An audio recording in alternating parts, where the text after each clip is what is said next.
السلام عليكم ورحمة الله تعالى وبركاته، متابعين الأوفياء، متابعين قناة أو بيت زينب زنوبسي.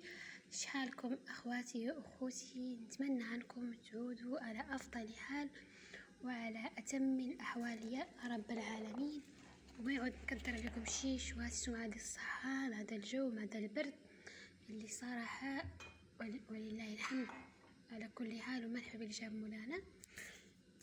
عنا الجو هون في العيون، البرد من شي حد، السميقلي كيف خلاوه أهل التل يا غير. مرحبا برحمة مولانا، شي كامل جاو مولانا، مرحبا بيه وسهلا وهلا.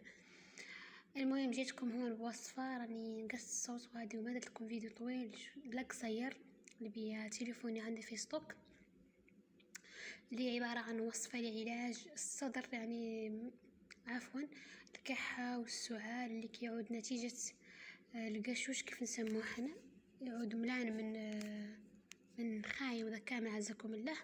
وصفة طبيعية 100%، وتقدر تعدلها أي أم أو أي واحدة متواجدة في دارها لها، سواء لا هي سواء أهلها سواء البوات سواء لحد من أهلها موجود، تعدل الوصفة وتتفقدني.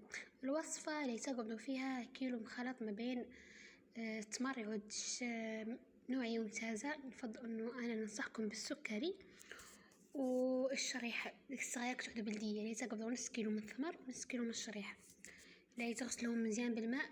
التمر تقعدوا يعلف يعني ينقلع، وهذاك الشريحة تقعد الخنيفر كتعود فيها خنفر كتعود قاسية انها ما يطيب لكم. تقبضوهم تعدلوهم في كاس، تدهنوا شوية بالزيت، تعدلوا الماء في القدرة، وتقبضوا بصلة من الثوم الأحمر البلدي. أنا ما جبرت بصلة، عندي متوفر عندي في الدار، لا 4 فصوص من الثوم، ليس تحيدوا قشرتهم وتزرقوهم في الكاس مع هذيك الشريحة وذاك التمر، تخلوهم لين يفوروا بشكل نهائي، لين يعودوا يذوب، يعود بحال العجينة. تقبضوها تكبوها في قصعة اللي تديروا لها نصف كأس من زيت الزيتون ديال المعصرة، كنأكد لكم زيت المعصرة، وديروا معها 3 كواشر من الذروة ولا كوشارتين كبار على حسب، ما تكثروا ما اللي فيها كتر الذروة داك الشيء باش ما انها شلي نقول لكم نوريكم.